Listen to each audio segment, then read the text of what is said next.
Hello students.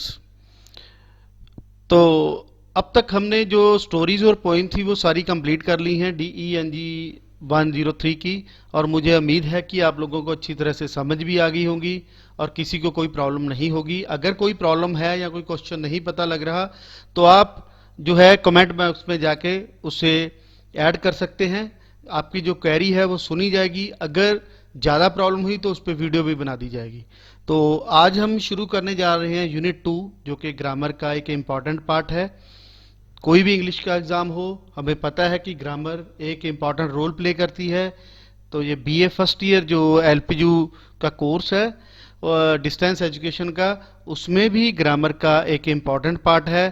तो unit 2 हम शुरू करते हैं। यूनिट 2 में एक्चुअली जो है parts of speech, noun and pronoun और अदर पार्ट्स ऑफ स्पीच जो हैं वो हम जो है आज डिस्कस करेंगे।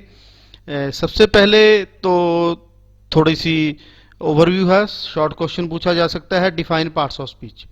तो इसे हम समझते हैं। एक्चुअल में सबसे पहले हम ये समझते हैं कि व्हाट इज स्पीच।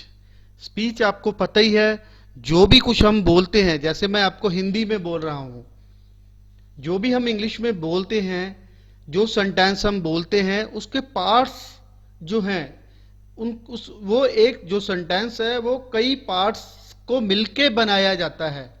और उन पार्ट्स को जो है वो हम पार्ट्स ऑफ स्पीच का नाम देते हैं। इन्हें हम कलेक्शन ऑफ सेंटेंस भी बोल सकते हैं या पार्ट्स ऑफ सेंटेंस भी बोल सकते हैं कि एक जो सेंटेंस है इंग्लिश का वो कैसे बना है, उसमें क्या क्या चीजें आती हैं और उनके क्या ग्रामेटिकल रूल्स हैं। That is called part of speech. तो सबसे पहले जब भी हम ग्रामर जो सीखते हैं तो हम सेंटेंस बनाना सीखते हैं और सेंटेंस में जो पार्ट्स हैं वो सीखे जाते हैं ताकि जो सेंटेंस है हम ग्रामेटिकल रूल के हिसाब से प्रॉपर बना सकें। तो इंग्लिश में जो हैं वो 8 पार्ट्स ऑफ स्पीच हैं। मैं वन बाई वन आपको बोलूँगा और ब्रीफली इन्हें डिस्कस भी करूँगा ताकि आप एग्ज़ाम में अच्छी तरह से इसे प्रिपेयर कर लें। तो सबसे पहला जो है नाउन, और सेकंड है प्रनाउन, थर्ड जो है वो एडजेक्टिव है, फोर्थ जो है वो वर्ब है, फिफ्थ जो है वो एडवर्ब है, और सिक्स प्रेपोजिशन, और 7 conjunctions, and 8th is interjections. तो ये 8 पार्ट ऑफ स्पीच है और वन बाई वन हम इसे डिस्कस करेंगे।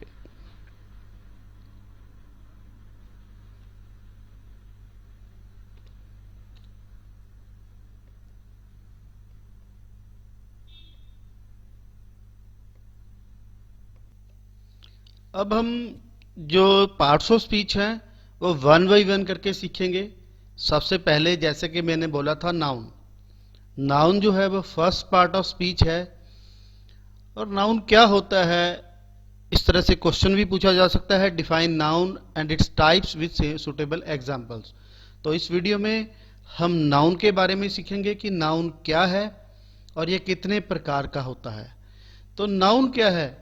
नाउन हम सभी लोग जानते हैं कि नाउन या संज्ञा जिसे हम बोलते हैं हिंदी में, किसी भी वस्तु, स्थान, व्यक्ति या क्वालिटी, किसी गुण को या कार्य या अवस्था, स्टेट या कंडीशन को जो है, जो किसी नाम से हम पुकारते हैं, जो जिन शब्दों का हम उपयोग करते हैं, इन शब्दों को हम संज्ञा या नाउन का नाम दे सकते हैं। जैसे कि example Raman, Shyam, Mohan, lion, pen, love, gold, school, boy, girl, ये सब नाउन है। और स्टूडेंट्स, हमें पता है कि बिना नाउन के कोई भी चीज नहीं होती, क्योंकि लैंग्वेज का पहला असूल यही है कि जो आप बोल रहे हो, दूसरा जो पर्सन है जो सुन रहा है वो भी आपको उसी टोन में समझे। तो ये जो है नाउन की एक अलग से एक अपनी इंपॉर्टेंस है। तो मुझे उम्मीद है कि आपको नाउन समझ आ गया होगा। आपका भी एक नाम है, उसको भी हम नाउन बोलेंगे, जैसे राम है, श्याम है। तो ये नाउन के डेफिनेशन थी। तो आगे हम शुरू करते हैं क्लासिफिकेशन ऑफ नाउन्स। नाउन्स को भी अलग अलग पार्ट्स में डिवाइड किया हुआ है और उसके एक अपने अलग से रूल्स एंड रेगुलेशंस हैं। क्योंकि हम अब इंग्लिश कर रहे हैं तो हमें हर चीज़ का पता होना चाहिए, क्लियर होना चाहिए कि ये जो नाउन्स हैं ये कितने प्रकार के हैं और कैसे हमने इसे यूज़ करना है। तो सबसे पहला जो नाउन है उसे हम प्रॉपर नाउन का नाम भी देते हैं, या हम कहते हैं कि व्यक्तिवाचक संज्ञा, जो हिंदी में हम बोलते हैं व्यक्तिवाचक संज्ञा का नाम भी दे देते हैं। तो इसकी डेफिनेशन क्या है? जिस नाउन या संज्ञा से किसी विशेष व्यक्ति, वस्तु या स्थान का बोध हो, मतलब जो किसी खास व्यक्ति को डिनोट करता हो, किसी खास व्यक्ति के बारे में बताता हो, या किसी खास जगह के बारे में बताता हो, या किसी खास स्थान के बारे में बताए, उस नाउन को हम प्रॉपर नाउन का नाम देंगे। हम एग्जाम्पल के माध्यम से इसे समझते हैं, लेकिन उससे पहले एक चीज मैं बताना चाहूंगा, आप माइंड में रख लें, क्योंकि आपने इंग्लिश यही यूज नहीं करनी। कुछ स्टूडेंट्स अब्रॉड जाने के लिए आइट्स की तैयारी करते हैं, कुछ इंग्लिश में जो है आगे प्रमोट होते हैं। तो ये एक बहुत ही जरूरी पार्ट है इंग्लिश ग्रामर का, तो कृपया इसे ध्यान में रखें। और एक चीज नोट करें कि जो प्रॉपर नाउन है वो हमेशा ही उसका जो फर्स्ट वर्ड है वो कैपिटल लेटर में लिखा जाता है, और इसे हम हमेशा ही सिंगुलर फॉर्म में यूज करते हैं, कभी भी जो है वो प्लूरल फॉर्म में यूज नहीं करते। तो कृपया ध्यान दें कि प्रॉपर नाउन चाहे वो सेंटेंस के स्टार्टिंग में आए या बीच में आए, तो उसका जो फर्स्ट लेटर है वो कैपिटल ही होगा, और जो है वो प्लूरल में यूज नहीं होगा। तो चलो हम आगे एग्जांपल समझते हैं। जैसे ये एक सेंटेंस दिया हुआ है, Delhi is the capital of India. तो इसमें जो है वो प्रॉपर नाउन कौन से हैं? दिल्ली। देखो, दिल्ली एक खास है, दिल्ली और किसी दूसरी चीज का नाम नहीं है, ये एक स्पेसिफिक नेम है दिल्ली। हम किसी और सिटी का जो नाम है वो दिल्ली नहीं रख सकते, तो हम उसे प्रॉपर नाउन बोलेंगे। जैसे इंडिया, इंडिया पूरे वर्ल्ड में एक ही है और किसी जगह का नाम इंडिया नहीं है, तो जो पार्टिकुलर प्लेस है उसका नाम जो है वो इंडिया रखा गया है, एक स्पेसिफिक है, तो हम उसे जो है वो प्रॉपर नाउन की कैटेगरी में ही लेंगे। और कृपया ध्यान दें, यहां पे मैंने दिल्ली का जो डी है वो कैपिटल रखा है, लेकिन उसके बाद जो इंडिया है वो भी प्रॉपर है। तो इंडिया में आई का जो मैंने वो लेटर है वो भी कैपिटल रखा है, चाहे वो जो है सेंटेंस से स्टार्ट नहीं होता इंडिया, वो एंड में है, लेकिन फिर भी जो फर्स्ट लेटर है वो हमेशा ही कैपिटल लेटर में लिखा जाएगा। और आगे सेकंड एग्जांपल समझते हैं। Taj Mahal is built by Shahjahan. जो ताजमहल है वो भी एक प्रॉपर नाउन है, किसी पार्टिकुलर जगह का नाम है, और वो जगह का नाम कहीं और नहीं रखा जा सकता, तो जो है वो उसे हम प्रॉपर नाउन की संज्ञा या प्रॉपर नाउन ही बोलेंगे।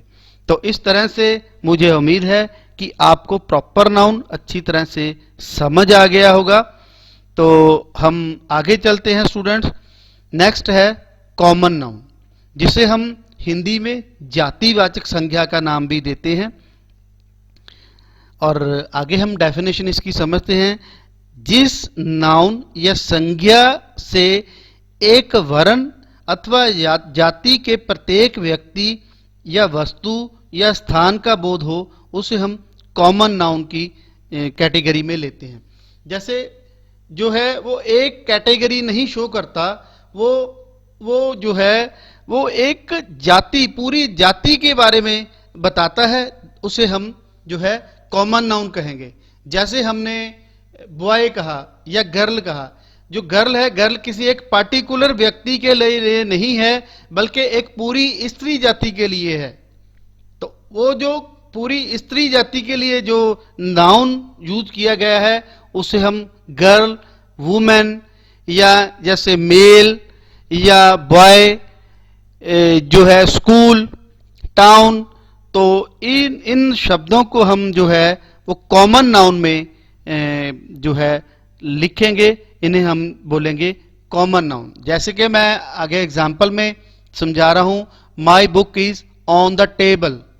तो जो बुक है, बुक इंग्लिश की बुक है, आप उसे भी बुक बोलोगे, कहीं साइंस की बुक है तो वो उसे भी आप बुक बोलोगे। तो एक कॉमन कैटेगरी बना दी है कि जो रिटन टेक्स्ट है बाइंड फॉर्मेट में है उसे हम बुक बोलेंगे। तो वो एक जो पर्टिकुलर किसी चीज को डिनोट नहीं करता। हाँ, आगे हम एडजेक्टिव लगा के साइंस बुक, मैथ बुक वो बोल सकते हैं, लेकिन वो जो है वो एडजेक्टिव लगाना पड़ेगा, अदरवाइज जो बुक है वो कॉमन है। इसी तरह स्कूल और टाउन जो है वो भी एक कॉमन नाउन है। उसके बाद हम स्टूडेंट्स आगे बढ़ते हैं, जिसे हम एब्स्ट्रैक्ट नाउन का नाम देते हैं। एब्स्ट्रैक्ट नाउन जिसे हिंदी में हम भाववाचक संज्ञा के नाम से जानते हैं। जो एब्स्ट्रैक्ट नाउन क्या होता है? वो संज्ञा जिससे किसी गुण, क्रिया, कार्यविधि या अवस्था का पता चले या बोध हो। जो नाउन किसी की क्वालिटी, कैरेक्टरिस्टिक, पीपल की या थिंग्स की, चीजों की बताए, उसे जो है हम एब्स्ट्रैक्ट नाउन का नाम देंगे। जैसे ऑनेस्टी है, ट्रुथ है, हेल्थ है। इन जो नाउन्स हैं इनको हम जो है एब्स्ट्रैक्ट नाउन का नाम देते हैं। तो आगे चलते हैं, इसमें कुछ एग्जांपल्स मैंने दी है। ही वेप्ट इन सॉरो। सॉरो जो है ये एक्शन, स्टेट बता रहा है। उसके बाद फ्रीडम है, फ्रीडम जो है वो भी स्टेट बता रहा है। ट्रूथ है, always speak the truth, truth quality बता रहा है। तो इनको हम जो है एब्स्ट्रैक्ट नाउन की जो कैटेगरी है उसमें हम लेंगे। उसके बाद स्टूडेंट्स हमारे पास आते हैं countable noun. Very much clear from its name, ये इसके नाम से ही क्लियर है कि जो नाउन्स को हम काउंट कर सकते हैं, जिन नाउन जो गिने जा सकते हैं, जिनकी गणना की जा सके, उनको हम काउंटेबल नाउन्स कहते हैं। जैसे बुक है, गर्ल है, स्टूडेंट है, 1 book, 2 book, 3 book, table, 1 table, 2 table, 3 table. तो इन्हें हम गिन सकते हैं, काउंट किए जा सकते हैं। तो इन्हें जो है हम काउंटेबल नाउन्स की कैटेगरी में लेते हैं और इन्हें आगे 2 पार्ट्स में डिवाइड किया जाता है, सिंगुलर और प्लूरल। मतलब काउंटेबल नाउन सिंगुलर भी हो सकते हैं, प्लूरल भी हो सकते हैं। इसकी ग्रामर में एक अलग से इंपॉर्टेंस है, वो मैं आगे जाके आपको समझाऊंगा। आप फिलहाल जो है टाइप समझ लो। We painted the table, table countable है। Red and the chairs blue, chairs यहां पे जो है काउंटेबल नाउन है। इसी तरह से जो है मैंने सेकंड एग्जांपल जो है दी हुई है। उसके बाद हमारे पास जो है नेक्स्ट नाउन होता है अनकाउंटेबल नाउन्स का। जैसे कि नाम से ही क्लियर है, वो नाउन जिनकी गणना नहीं की जा सकती, जिनकी गणना नहीं की जा सकती, उन्हें हम जो है वो अनकाउंटेबल नाउन्स की कैटेगरी में रखते हैं। जैसे honesty, beauty, 1 honesty, 2 honesty, 3 honesty, ये आप नहीं कह सकते। Beauty, water, oxygen, furniture, 1 furniture, 2 furniture, 3 furniture नहीं बोला जा सकता। तो इस तरह के जो नाउन्स हैं उन्हें अनकाउंटेबल नाउन्स की कैटेगरी में रखा जा सकता है। और कृपया ध्यान दें कि अनकाउंटेबल नाउन्स जो हैं वो कभी भी प्लूरल में यूज नहीं किए जा सकते, वो कभी भी प्लूरल में यूज नहीं किए जा सकते। उन्हें हमेशा एज सिंगुलर ही यूज किया जाता है, उन्हें हमेशा एज सिंगुलर ही यूज किया जाता है, वो कभी भी प्लूरल की कैटेगरी में नहीं आते। जैसे मैं एक सेंटेंस बोलता हूं, air is present everywhere, everybody praises honesty. तो एयर को काउंट नहीं किया जा सकता, इसलिए मैंने आगे इज लगाया है। कभी भी एयर के आगे आर नहीं लगाया जाएगा। तो ध्यान रखना है कि जो अनकाउंटेबल नाउन है उसके लिए हमेशा ही जो वर्ब है वो सिंगुलर वर्ब ही आएगा, वो प्लूरल वर्ब नहीं आ सकता। तो आगे चलते हैं स्टूडेंट्स, हमारे पास नेक्स्ट है कलेक्टिव नाउन। कलेक्टिव नाउन जैसे कि नाम से ही क्लियर है, कलेक्टिव नाउन को हम समूहवाचक संज्ञा भी बोलते हैं। कलेक्टिव नाउन जो किसी व्यक्ति, वस्तु के समूह को बोध करे, मतलब किसी कलेक्शन को बोध करे, ग्रुप ऑफ कलेक्शंस को। We can say that collective noun is a noun naming a group of things, animals, person. किसी पर्सन के, किसी एनिमल्स के या किन्हीं चीजों के ग्रुप को डिनोट करे, उन्हें हम जो है वो कलेक्टिव नाउन कहते हैं। Collective noun is similar to non countable nouns, और उन्हें हम काउंट नहीं कर सकते, and oppose to the countable noun, और उसे भी हम जो है काउंटेबल नाउन से उल्ट रखते हैं, अलग रखते हैं। तो जैसे कि सपोज कर लो, मैं इसकी एग्जांपल देता हूं, जैसे कि क्लास जो है वो एक बच्चे का जो है वो नहीं होती, बल्कि एक से ज्यादा जो बच्चे हो उन्हें हम क्लास बोलते हैं। क्राउड बोले, क्राउड भी जो है वो एक कलेक्टिव नाउन है। क्राउड एक पर्सन से नहीं बनती, बल्कि कई पर्सन से मिलके बनती है। उसी तरीके से आर्मी है, आर्मी एक जो है वो हमारे आर्मी मैन से नहीं बनती, उसमें कई तरह के आर्मी मैन होते हैं।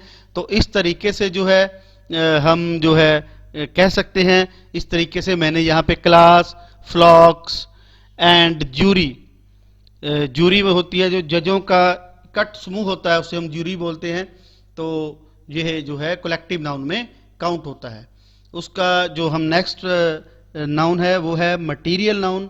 मटीरियल नाउन बिल्कुल नाम से ही क्लियर हो रहा है कि पदार्थवाचक संज्ञा, मतलब पदार्थवाचक संज्ञा। मटीरियल नाउन वह शब्द जिससे किसी पदार्थ का बोध हो, जो किसी पदार्थ के बारे में बताए, उसे हम मटीरियल नाउन कहते हैं। जैसे देखो, I purchase a gold ring, gold यहाँ पे मटीरियल नाउन है।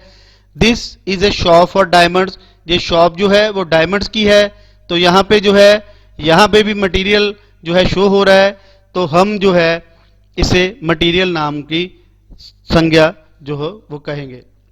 तो ये 7 टाइप्स के नाउन से इसकी डेफिनेशन आपके माइंड में क्लियर होनी चाहिए, क्योंकि जब भी आप आगे जाके इंग्लिश के सेंटेंसेस को यूज करते हैं तो इनकी एक अपनी अलग इंपॉर्टेंस है। तो हमें जो है इसे ध्यान से जो है देखना चाहिए। तो ये था हमारा noun and types of nouns, और मुझे उम्मीद है कि आप लोगों को ये अच्छी तरह से समझ आ गया होगा और आप लोग इसे अच्छी तरह से पढ़ पाएंगे और अपना जो काम है